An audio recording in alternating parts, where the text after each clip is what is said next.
Hey y'all. Okay, this video is a lot to uncover in this, and I'm gonna jump right into it. But remember a while back I made a video, like y'all know me, I don't delete absolutely anything. So it's there for all to see. I made a video a while back saying that there are people on this platform that are playing both sides of the fence. They're in people's comments saying one thing and then coming on content creators such as mine that are doing exposure videos when it comes to your girl DoorDash and saying something totally different. Well, I also said in that video that I had my suspicions of some people may not be who you think they are. Well, this is what this video today is about. And it's focusing on one content creator. Now, before I get into who she is or who he is, I'm going to do an exposure video on this particular person to let you know how DoorDash, let me say it correctly, is getting away with staying ahead of all the content creators and how she's able to merge all this stuff together. Because remember I said this is a lot for someone to be able to pull off. As far as even just having more than one channel alone, that's a lot for a person to maintain. One channel is enough.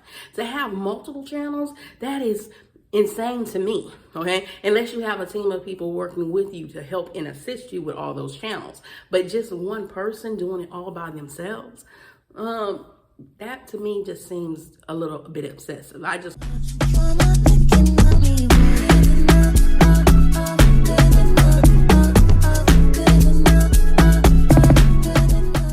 figure out how to make it all work in one channel. Well, y'all know my story as far as how I got on to talking about DoorDash. I myself was a supporter of DoorDash back earlier last part of last year. I started basically watching her around between June, July is when I kind of jumped on board.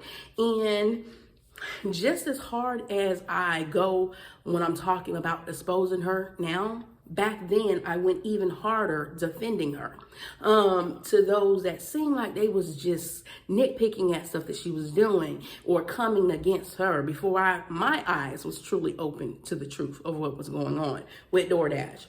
And people was trying to warn me, people such as Abiola, I'd be pronouncing her name wrong, as well as Heart something, I can't remember, but I'll tag him on there because I do have him as a subscriber. They were trying to warn me, make a change. Before I realized who he actually was, he too was trying to warn me about this person and how deceiving and cunning she was. Along with other people. Matter of factly, during this time is where I really ran into Carter. And he was saying, let's get together and do live together. He wanted to collab work with me on exposing her. At that time, I really wasn't into exposure videos. I was just basically talking about what came to my light and knowledge to her, and I was just basically just warning others, not really realizing it was like an exposure type thing, but just my reaction to what I found out about somebody that I offered my support to. But there was other issues surrounding that as well. What opened my eyes fully to DoorDash? Well, like I said, I was going in comments, and I was going hard on some of these people. Y'all think I'd be going hard on some of my trolls to be coming on my thing? I was going even harder before I really realized who this woman was. Because like everybody else that she fools, she pulled you in with the hype, the jumping around with God, and she has a very cunning way of manipulating. And if your eyes aren't fully open to what's going on, you will be sucked in. So when people come at me and talking about DoorDash, I understand because I was once them. I was once a supporter that had their eyes open up. Well, let me tell you how I had my eyes open up. That's part of the story that I really did not share with a lot of people as to what made me go on my own crusade of finding out.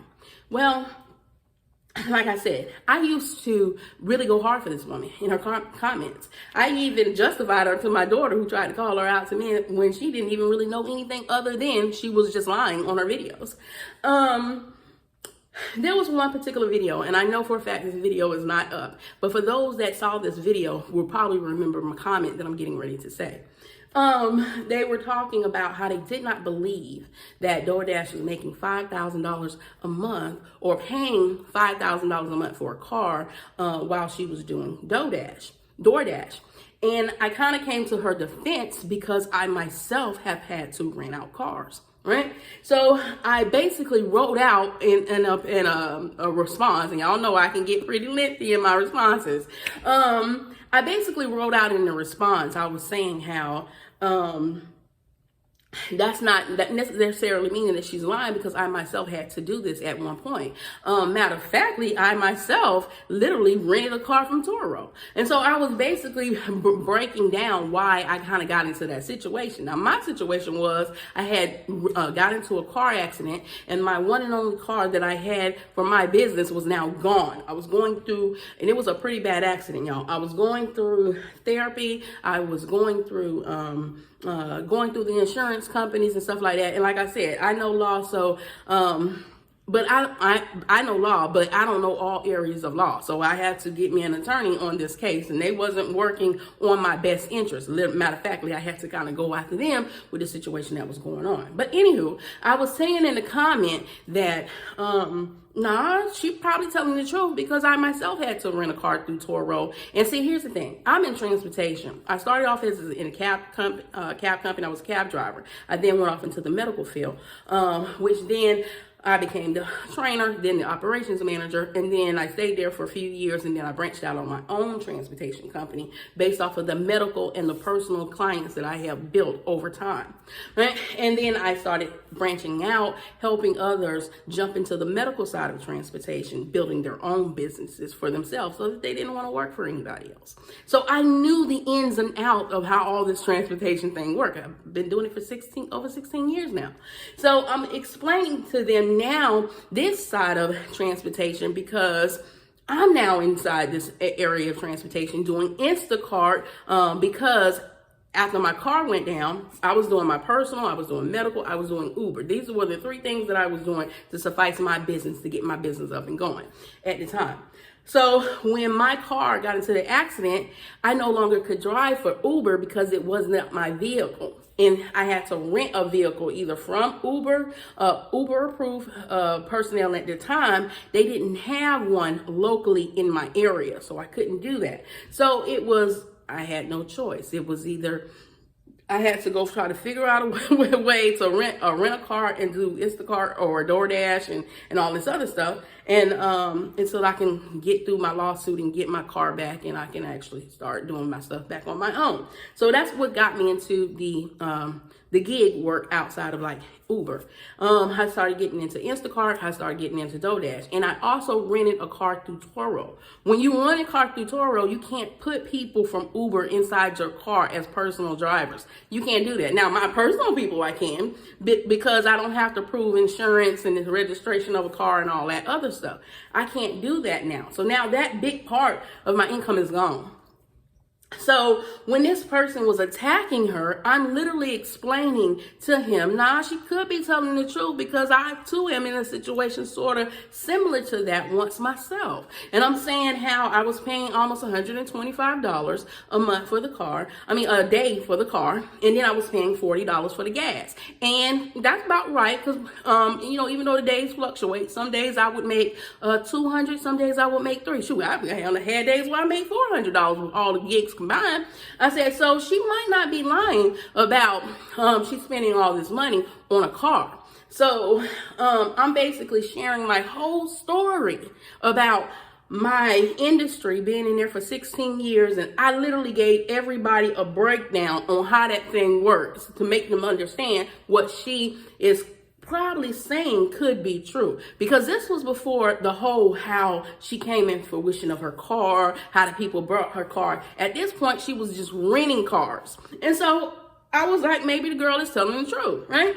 So what she ended up doing to me, though, when I was watching a video on her, and I'm looking and I'm like, hold on, she's saying what I literally said in the comment section of her video. She's taking what happened with me in my life and she's putting it in her freaking video. Okay, so at that time, I wasn't doing exposure videos, so there was no need. I didn't know how to go about doing it or whatever, but it caused me to go on my own search to look, you know, what else is this woman doing? Because if she did it to me, like, who else is she doing this to, right?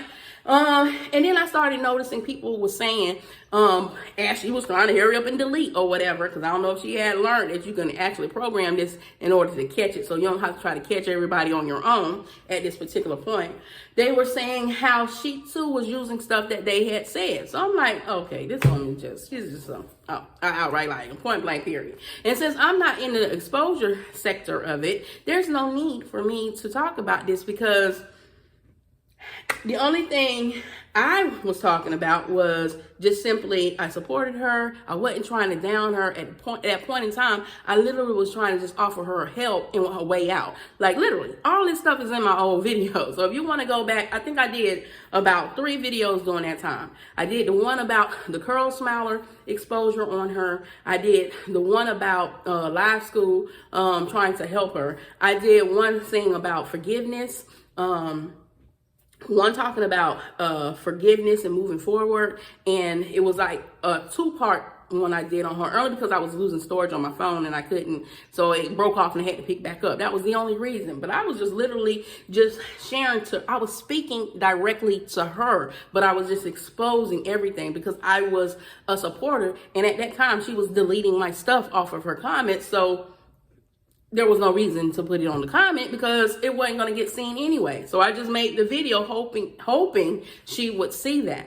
But I didn't stick around too much longer with that whole exposure thing when it came to her. I kind of just went on to my own thing. I started doing what basically propelled my company. I finished my studying the channel to help my growth and was going on and on until it came back really hard how she was going against people and stuff, and she was manipulating people even harder than what she was before.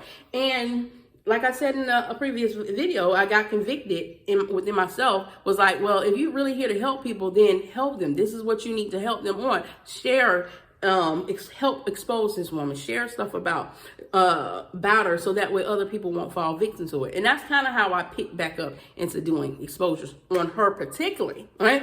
And it was one particular video that I did. It was called At DoorDash Viewers, for those that just want to know the truth. It was basically like me coming back out. Okay, I left the exposure, but here I am. I'm coming back, and I'm going to stick on her butt until she changed this time.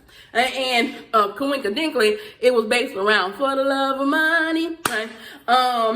Well, when I did that video, a new viewer popped up on my video and was talking about DoorDash.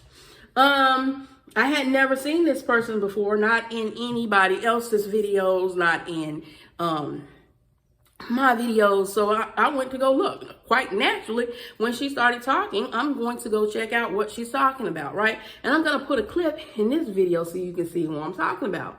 And so right off the bat, without her really being a new channel, for one, she was a brand new channel, she had a lot of information about this particular person that I'm exposing on, and she came right off the bat asking me questions about, did I save a video? Did I delete this? I wish you would have got this. I wish you would have got that.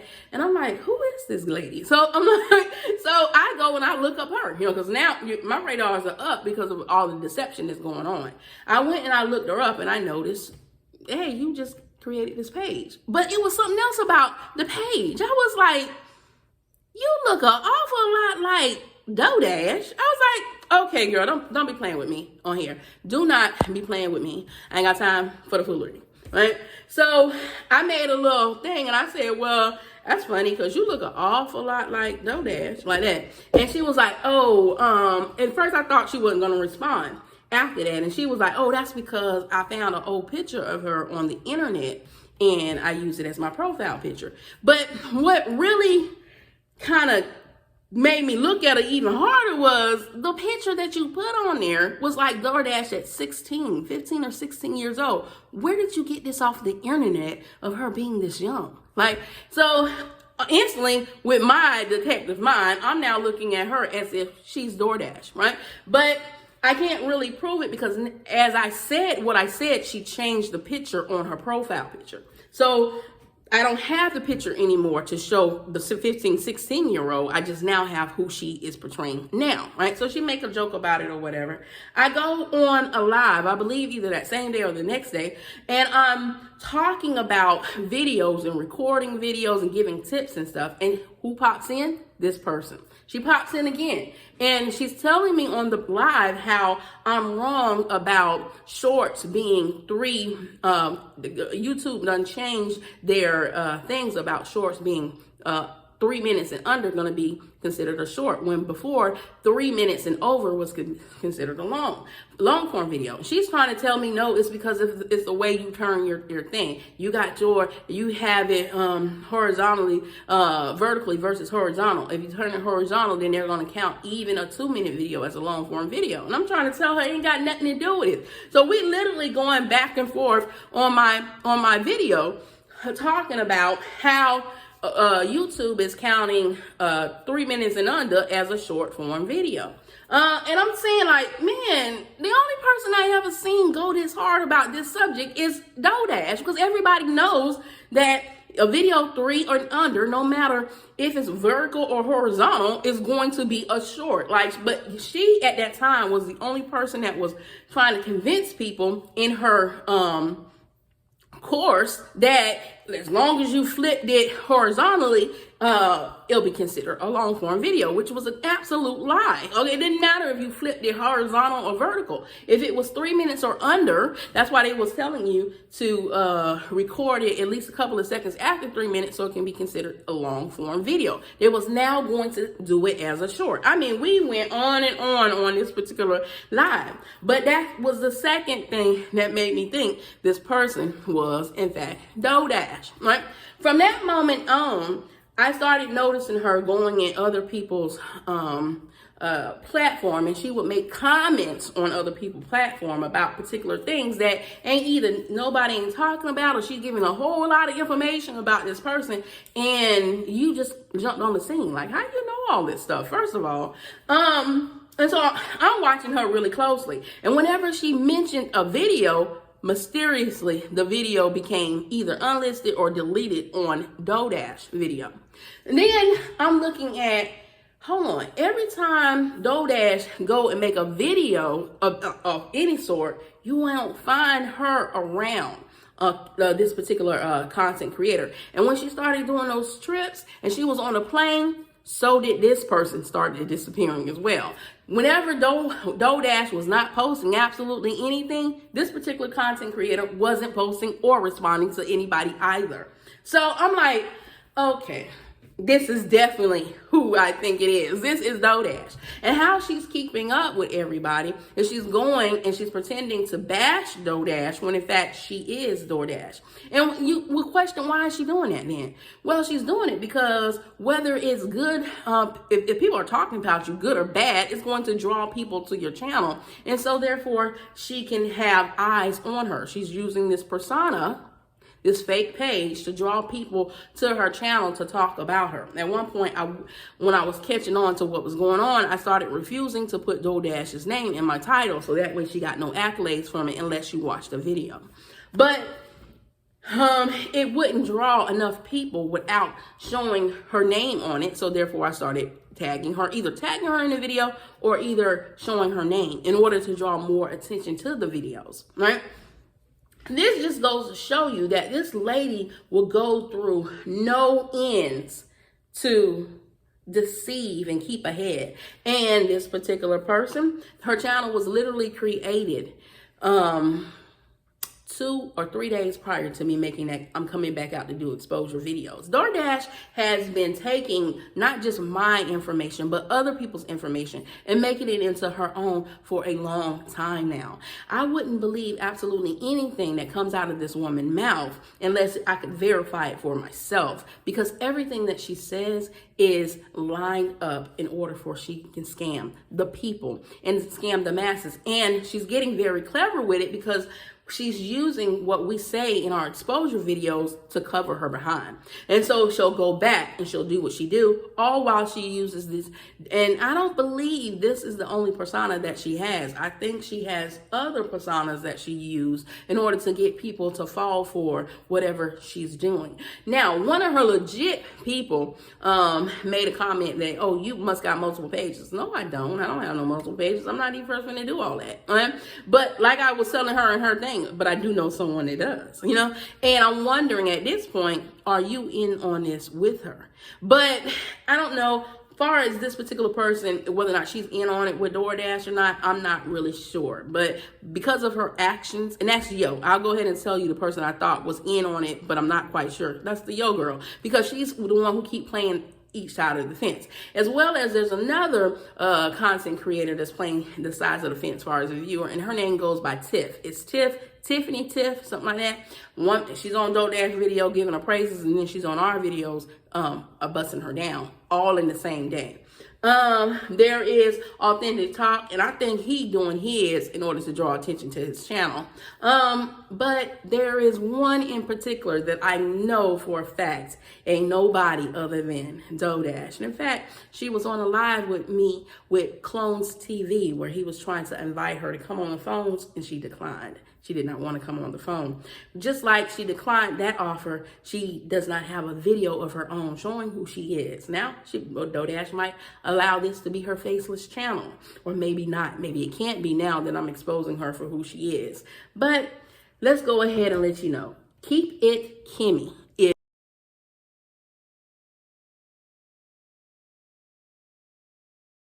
is the person that I'm telling y'all is DoorDash. And I know she's DoorDash. She is not this person she pretends to be, because literally, even the video I made last night where I was saying that it wasn't her sister, she came on, Abiola made a comment that she did her research and that was her sister. And I said, Abiola, how do you know that's her sister? Did you see it on a video, or did you see some hardcore evidence proof? Because I've heard myself it was her sister on a video, but it was this one particular video that I stumbled on that she said she was an only child. Now, I get people saying it might be her father's kids, her father child. And I have that situation with my own kids. I have 2 kids from a man who have 12 kids. My 2 was his first and was his third child, right? And they do have other siblings outside of their father, but never once have either one of them ever said a story like, I'm the only child, because they'll say, I'm not the only child. My dad got this many kids. And never once did any of them say that their mother treated their other sibling as if better than them because of the color of their skin. That don't even make any sense, y'all. Think about it. And according to DoorDash story, her mother was a single mother at 15 who raised her alone. So there was no father in the household. So even if this quote unquote sister is her father's child, and that's what y'all trying to say, at no point would that father and his child be living in that mother's home. So there was no reason to treat her any different because of her skin. It's just plain and simple. It is what it is. She slipped up and she said something that exposed her. And by the way, once Abiola made that comment, Kemi came back and asked me, do you still have the video or did you delete it? Why is that important to you? All right. I'm trying to understand, why is that important to you, Kemi? You know I don't delete anything. So yes, the answer to your question is I still have the video. I still have the proof. Nothing that I do I delete. So y'all be mindful and wise to these people that are acting like others. If you don't know for a fact that it's not them, if you suspected them, go with your doubt and just assume. Now, I'm sure KeepItKemi gonna come out and say, no, she didn't. But I made a video a couple of months back when I first thought she was, but I didn't really go into depth about saying it was. I just threw a little bit of hints in those videos. But now I'm just gonna go out and say it. Yeah, KeepItKemi, aka Dodash, aka Latoya Lynette Jones, girl, you need to stop this mess with the foolery that you do. And the ones that are out there exposing her, get on her behind, dig into Mrs. KeepItKemi, and I guarantee you, you're gonna find out that it's Dodash, or it's either someone that is close to Dodash, aka her sister. But I'm more inclined to believe it's Dodash herself. Okay, or either both of them may have access to this in order to dibble and dabble. But because of the behavior on how she works, and whenever Dodash isn't around, and matter of factly, Kimmy has stopped really posting on my videos and was talking about it. She just recently came back to start talking when Dodash started cleaning up her stuff, because she's asking once again questions to see what videos to delete and what videos not to delete. Like I said, Dodash made a video where she was trying to discredit not knowing who I was in one of her videos. She didn't say my name specifically, but she said, I don't know these people. Yeah, actually, you don't know me personally, but you know me through your comment section, and you knew me as a supporter, but you didn't know me at the time as SkitLanta Commentary. You knew me as Tamira, A Life Journey, Life After 5. Well, y'all, do your due diligence when you're interacting with people on this platform. Like I said, it's just so many lies running rampant on this platform that when the truth hits you in your face, it's just hard to believe because of the deception. As always, don't forget to like, share, and subscribe to this video. Please get this out to as many people as we can. We need to get this information out to protect others. This is the real. We need to get it out to protect others. And as always, be your brothers and sisters keeper. Keep God first. And toodles.